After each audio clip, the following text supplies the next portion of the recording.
아브라함이라는 인물은 명실공히 성경을 대표하는 위대한 믿음의 조상입니다.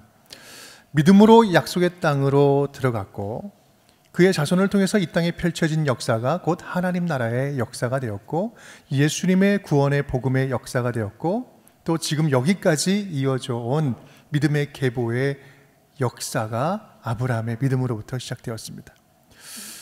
그런데 그런 위대함 그 뒤편에 있었던 아브라함 당시의 가정의 형편은 그렇게 녹록지가 않았습니다. 안정적이었던 땅, 그 고향 갈대아 우르에서 떠나서 떠돌이 신세가 되었고 또 한 번은 아내도 이방 나라 왕에게 빼앗기는 신세가 되었고 더 나아가서 무엇보다 그 집에는 자식이 없었습니다. 아내의 사례가 임신하지 못하는 여인이었기 때문에 그렇습니다. 당시 후손이 없다는 것은 가문의 미래와 생존을 불가능하게 한 치명적인 약점이었죠. 그랬던 그 가족에 하나님께서 약속을 주십니다. 그리고 아들을 주시죠.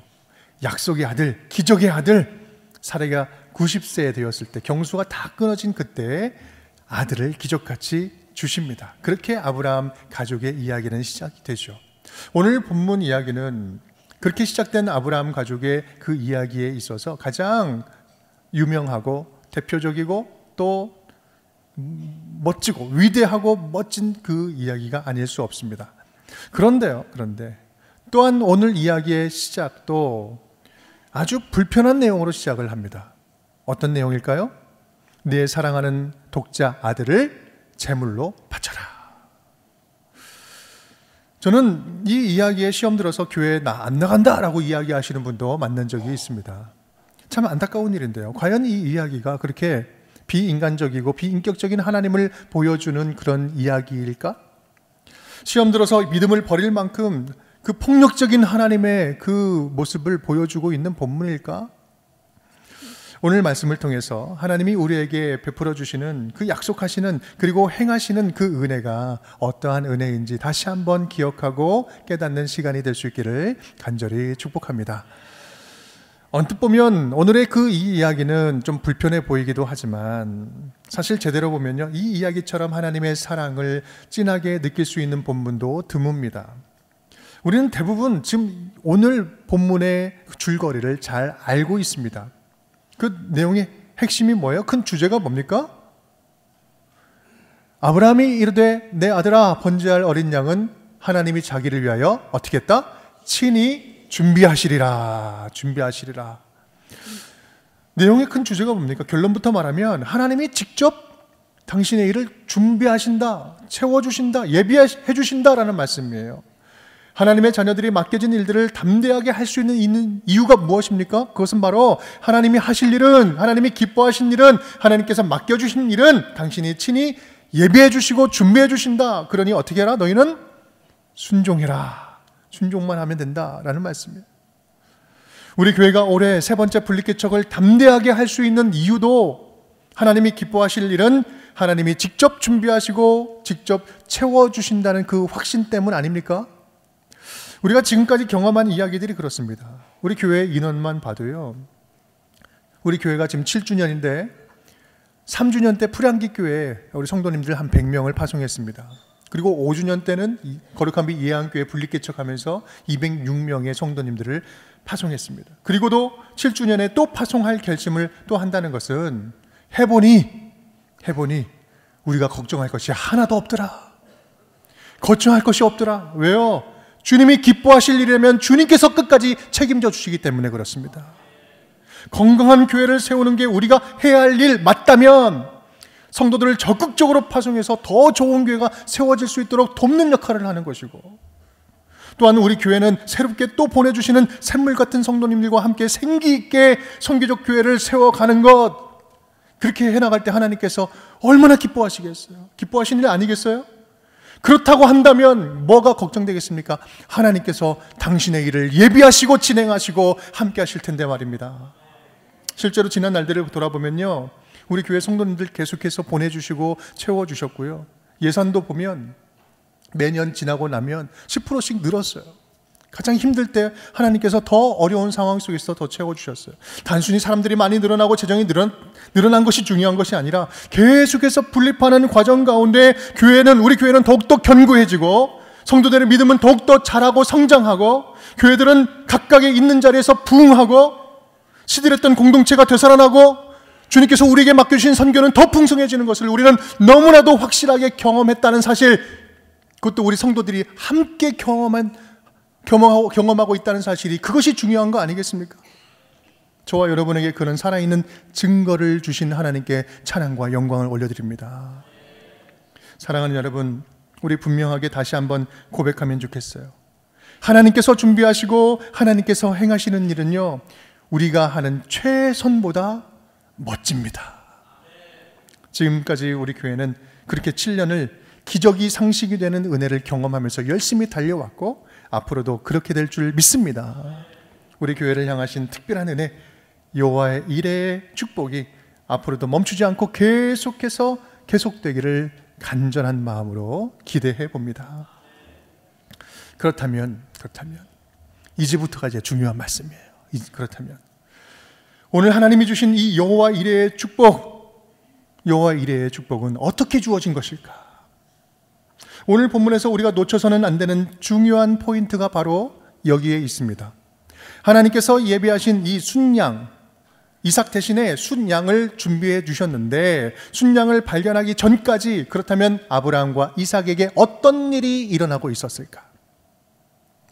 우리는요, 하나님이 이삭을 번제물로 잡으려는 그 찰나의 순간에 하나님이 다급하게 찾아와서 아브라함아 막으시고 극적으로 돌이키기 직전에 있었던 그 두 사람에게 주목해야 됩니다.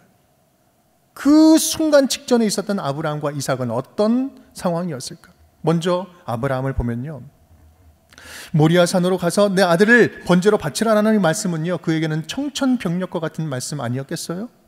아니, 줬다가 뺏는 것도 유분수지, 너무하는 거 아니에요? 그것도 인신제사로 아들을 바치래요. 이건 하나님의 성품에도 안 맞는 거 아닙니까? 그런데요, 그 말씀을 듣는 아브라함의 태도는 매우 특이합니다. 왠지 모를 의연함이 엿보여요. 성경에는 감춰지는 감정들도 많이 있겠죠.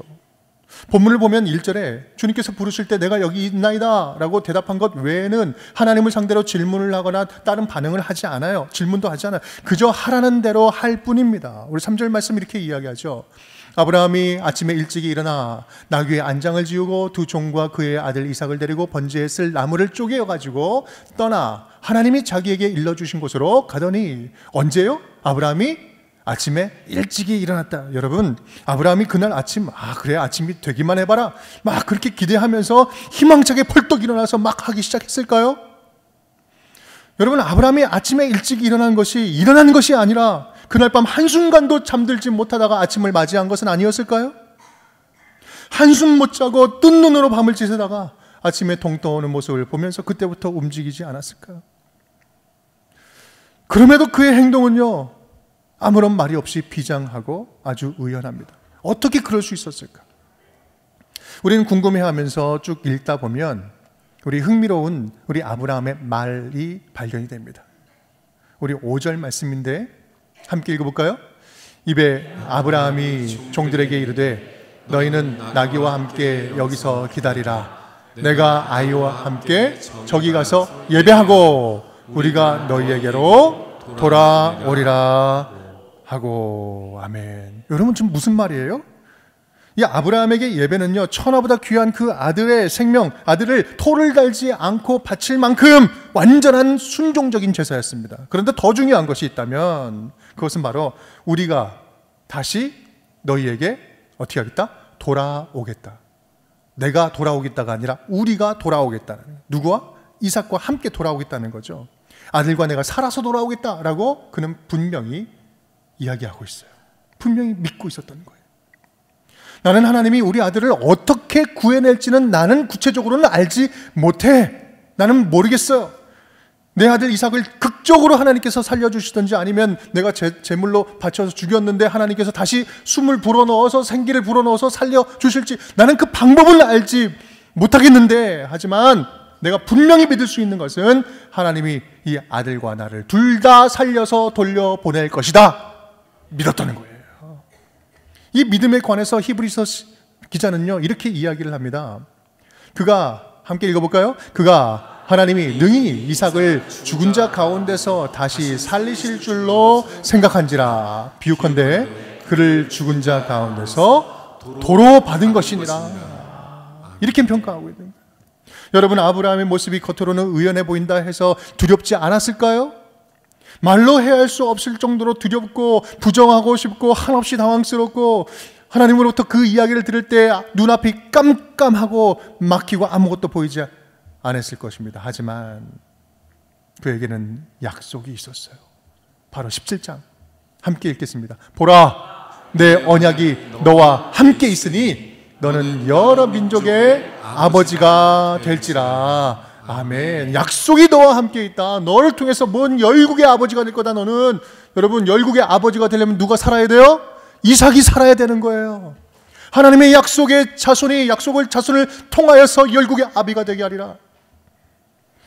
여러분, 이 약속 하나로 사방에서 밀려오는 그 두려움을 아브라함은 이겨낼 수 있었던 거예요.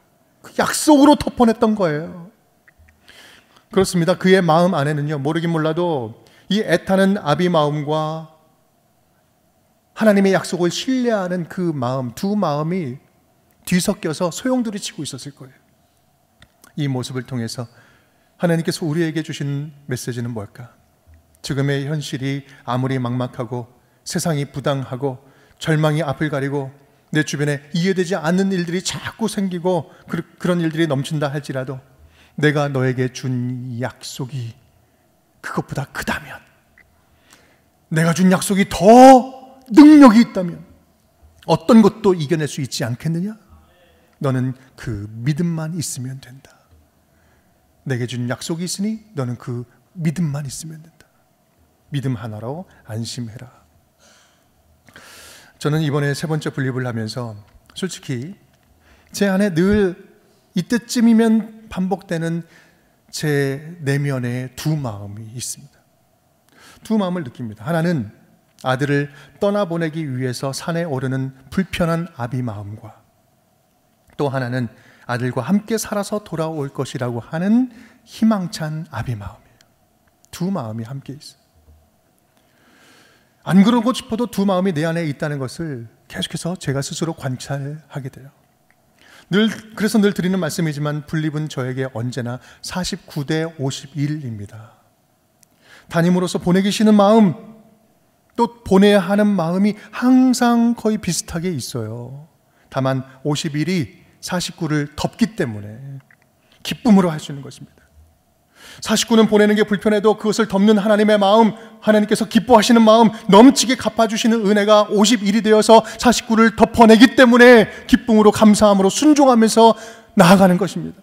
한 번도 어김없이 더 좋은 것을 예비하시고 채워주시고 칭찬해 주신 것을 내가 너무나 분명히 확실하게 알기에, 그 놀라운 축복의 맛을 봐서 알기에, 이것이 맞는 일이 옳은 일인 줄 알기에, 이것이 하나님께서 기뻐하시는 줄 알기에 전 더 의지적으로 순종하려고 노력하면서 나아가는 것입니다. 여러분, 그렇습니다. 하나님의 약속은요, 모든 두려움을 내어 쫓습니다. 요한일서 5장 4절 이렇게 이야기해요. 무릇 하나님께로부터 난 자마다 세상을 이기느니라. 세상을 이기는 승리는 이것이니 우리의 무엇이니라? 믿음이니라. 믿음이니라.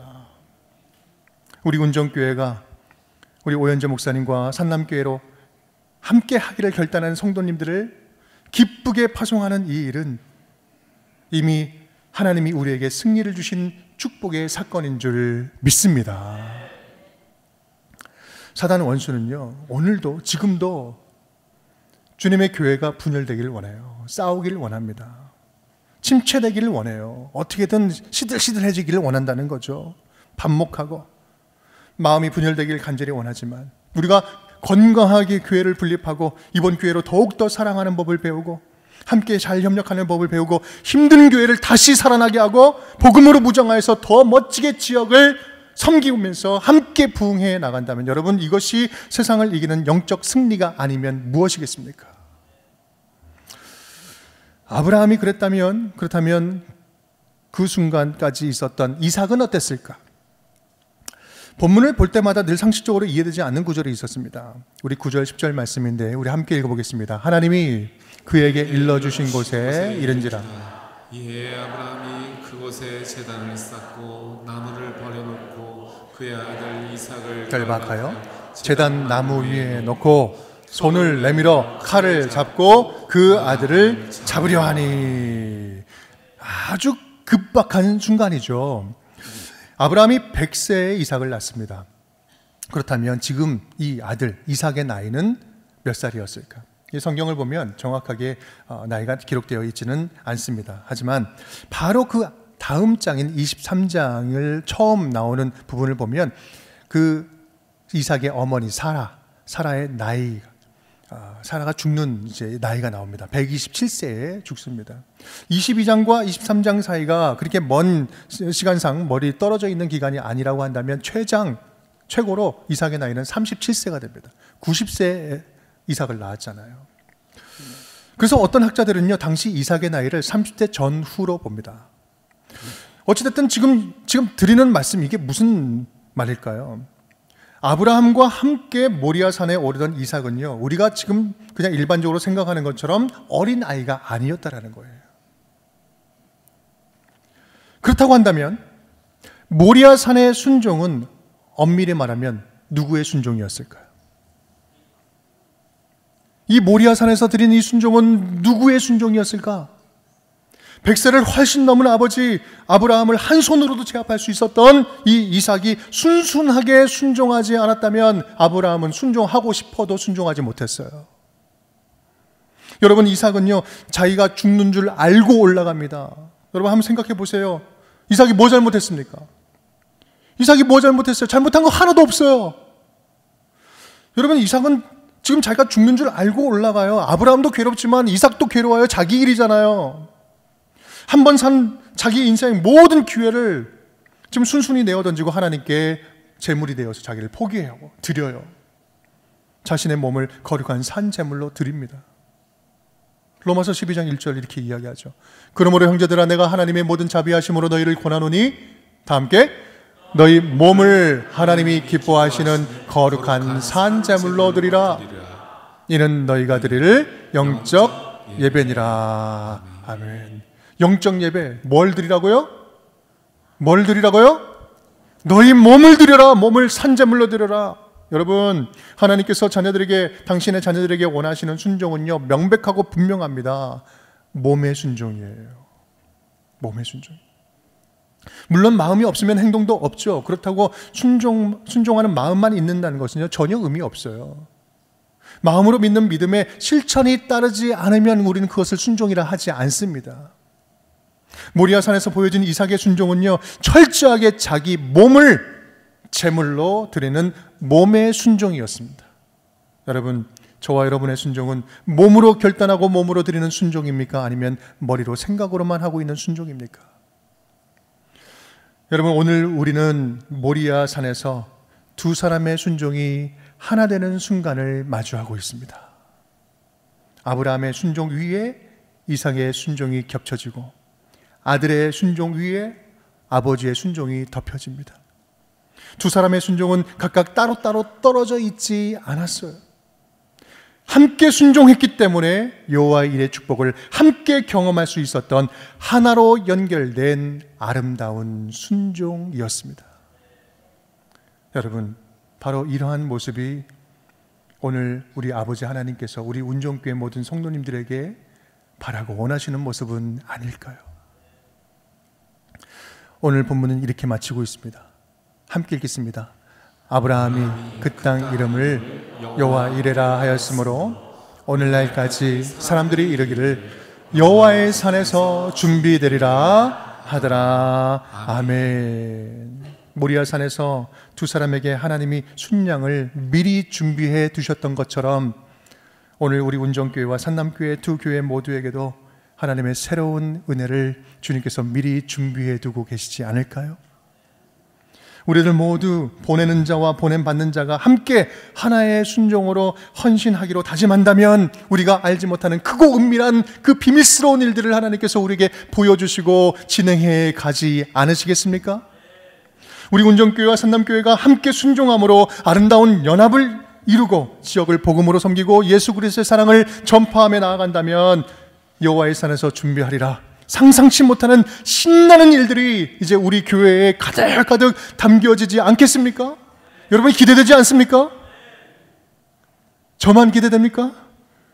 여러분 기대되지 않습니까? 하나님께서 하시는 일, 하나님께서 충만한 은혜로 우리를 통하여서 해 나가실 것입니다. 여러분, 예수님께서 십자가에 달려 죽기까지 순종하신 것처럼 교회가 하나됨을 위해서 순종하고 부르심에 순종하고 보냄받음에 순종하고 아낌없이 나눠주는 것에 순종하고 흘려보내는 것에 순종하고 온 성도가 함께 주님의 몸된 교회를 사랑하는 것에 순종하고 헌신하는 것에 기쁨으로 순종해 나아간다면 여러분, 우리가 두려워할 게 뭐가 있겠습니까? 그 일을 하나님께서 기뻐하신다면 그 일을 하나님께서 책임져 주실 것이기 때문에 뭐가 두렵겠어요? 우리는 오늘 산남교회 공동체에 함께 할 성도님들을 모집합니다. 여러분 많이 함께 참여해 주시기를 바랍니다. 다음 주까지 공식적으로 신청서를 받습니다. 그리고 7월 마지막 주에는 파송 예배를 드릴 거예요. 물론 그 전후로도 갈 수 있고요. 또 갔다가 또 돌아올 수도 있어요. 중요한 것은 이곳이든 저곳이든 가나 안 가나 우리는 한 가족으로 두 교회를 함께 섬기고 함께 세워 나아갈 것입니다. 그러기 위해서 더 사랑할 거고요, 더 책임질 거고요, 더 교류할 거고요, 더 함께 할 겁니다. 그렇게 사심 없이 서로 사랑하고 교류하고 교제할 때 하나님께서는 이 지역 복음화를 우리 운정교회와 산남교회를 믿고 맡겨주실 줄을 믿습니다. 오늘 몸으로 순종하는 이삭과 같은 성도님들, 그리고 약속 믿고 용기 있게 당당하게 파송하는 우리 운정교회 성도님들 모두에게 모든 것을 준비하시고 예비하시고 채우시는 하나님의 놀라운 여호와 이레의 축복이, 그리고 그렇게 흐르는 샘물처럼 행복한 교회의 성도님들이 다 될 수 있기를 주님의 이름으로 축복합니다.